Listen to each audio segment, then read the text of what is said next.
Serial.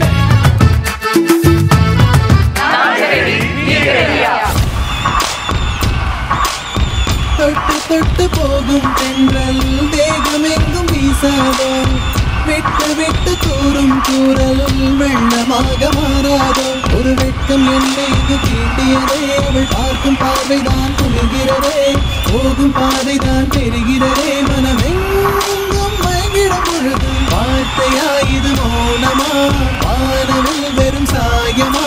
இங்கேருந்து பார்க்கும்போது it was like you know you were loving the water and the rain. ரொம்ப அருமையா இருந்தது கதிர். hats off man.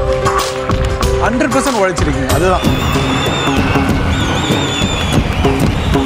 கோகிலா வழங்கும் நாங்க ரெடி நீங்க ரெடியா வரும் ஞாயிறு பிற்பகல் 2 மணிக்கு உங்கள் சன் டிவியில் காணத் தவறாதீர்கள்.